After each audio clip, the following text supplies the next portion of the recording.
Hey, what's going on, everybody? It's Bebop here. Today's video is going to be about the Hatchet and Firestaff combo I'm using while the Evade Rapier is bugged.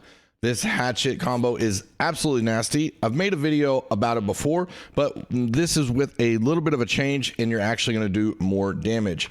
Let's get into the gear real quick. Now, I have Punishing Carnelians in every piece, except for my pants, because I do use these on this account, trying to hit, 40,000 musket shots in Savage M3, so it will have the sighted Carnelian. But Punishing Carnelians, you generate 8% less threat, 1.5% more damage to taunted enemies. So every time your tank taunts, you get that 1.5 times would be 5 if I had it in my pants, but I do not. Your melee attacks deal 1% more damage times 4, so it would be 4% more damage. If I had it in my Attuned Leather panties here, it would be times 5. Enchanted Ward and Refreshing, I have Keen, Enchanted Ward, Shuriken Energy. This is from the Sandworm. It helps you get more criticals. Now, if you have Keen on this shirt, you don't want Keen on your weapons because that will not stack. Refreshing Torrent, Enchanted Ward, Refreshing. I'm 4 out of 4 Refreshing, as you can see. Enchanted Ward, Refreshing. Basically, Enchanted Ward is the only thing that really counts here. Punishing Carnelian, 1.5 to taunted foes. Your melee attacks deal 1% more damage. And then we have the Hatchet here, Duneborn Hatchet. This is a Sandworm Hatchet. Now, you can get the Sporelight Hatchet, which this is this same Hatchet, but at level 700 gear score. Vicious, Refreshing Move, Keen Berserk. It comes with Vicious and Keen Berserk, and you can put whatever third perk you want on it. It will be random at first, and then you can adjust it with 3 chromatic seals and matrix and all that good stuff, and put whatever you want on it. If you also use it for PvP, then play crits or something might be what you want to look for. Refreshing Move for me, because I use this in a PvE. I have the Inferno. It's not ranked up, don't really care, but it gives me the 15% damage boost. If you do rank it up all the way, which you will see on my other accounts, I do have this ranked up all the way, just not on the Bebop main account. Then Empowering Fireball and some other stuff here will help you do more burst damage. That's the only time I really use Firestaff, is if I'm going straight up to an enemy and right before we start the fight, or as the fight is starting, I just burst damage, and then I go ahead and get right to my Hatchet. I do use the Cunning Heartrune of Firestorm, and it leaves a nice dot. It weakens the enemies, and you give yourself empowerment. So sometimes if you have it before Berserk is active, you can hit that, then pop Berserk, and then get right into Torrent and get going.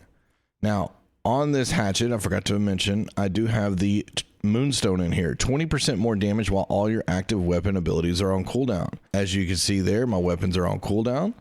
If you're in my video, if you pop Berserk and then you do Torrent, even though Berserk is not having a countdown here, it is technically on cooldown, or it might be a bug or a glitch, or maybe they didn't intend it that way, but the Moonstone is still active at that point, and you are doing the extra damage. Then you have Refreshing Torrent on your clothes to go ahead and get that Berserk back. You want to have the best uptime on Berserk that you can, and that's what you want to do there. Now, I do in the skill tree have the Hatchet set up with, also you could do the throw here, and I will explain that in the video. I was using strike protection for the first boss. You can use thrust or slash for the second boss, and nature for the third boss. Elemental band, that way you can get some empowerment after you hit the Firestaff, and then you get right to the Hatchet. And it's good to have keen awareness because you're going to be empower capped anyways. And then we have Empowering Toes, Refreshing Toes, Healing Heart. So have all sorts of ways to get empowerment here. Even if we don't have Oblivion down, I'm going to be doing a lot of damage. I did take the Powerful Honing Stone. I have the Desert Sunrise. I have the Fried, or whatever that word is, the Coatings, and Ward Pot. Now the skill tree here, you can use it one or two ways, right? You want to go right side ultimate because you're going to get more damage here. All attacks deal 4% of additional base damage per debuff on the target. So your targets are going to have, at least 4 debuffs on them most of the time. So you're going to get that empowerment. I mean, your base damage buff times 4. So it's going to be 16%. Then this ability increased base damage for 10% for every enemy within 5 meters. That's really helpful, especially, last boss or during mobs, and even second boss when the mobs spawn, you're going to be doing more damage. When you have Berserk, you increase your damage by 20% for 12 seconds. You get haste. And when you come down here, uninterruptible. So you will not be pushed back by the first boss if you can't dodge. You just go ahead and you could absorb those hits. You'll get life still back from hitting the enemy, and you'll be just fine. So this is what I go with. And if you want to put on the throw for the second boss or the mobs, you would start out, well, there's a couple ways you can do this. You can start out by throwing first and then go berserk and then immediately into torrent. That way your debuff is weakening the targets. You can also do more damage because they're going to have a debuff on them. Or you can berserk, then throw, and then go right into the torrent, because you're going to get more damage from your ability. So if you berserk first and then throw, you know, it's a little bit of time on berserk, you know, doing the throwing ability. So if I pop berserk here and then throw and then torrent, you know, that throwing ability is a little bit of time away from just actually DPSing, but it's whatever way you want to do it, it'll be just fine. And the Firestaff abilities are this. All right, it's just burst damage and movement. Okay, I can get from one side of the arena, mainly second boss or first boss, get to the spikes with the dash, go ahead and do a little burst damage.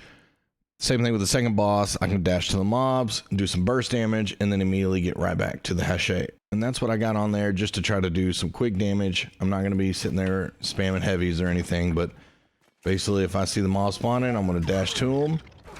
I'm going to hit them with that, hit them with that. I got the rune on the ground to do extra damage, and then here we go. All right, feel free to try this build out. Let me know what you think. It's really good right now while the evade rapier. You'd be surprised as some of the light attacks. I actually got I think a 12k light attack at one point. It was absolutely nasty, and that was on a mob. It was not on the first boss when he was stand broke, okay? But yeah, even on that first boss when it was stand broke, I think 13 or 14k a light hit at times. So it's nasty, all right? Anyways, all right, well, I hope you all enjoyed the video. Feel free to like, comment, and subscribe. I stream on Tuesdays, Fridays, and Saturdays, so feel free to stop by the stream and check me out. All right, have a good one.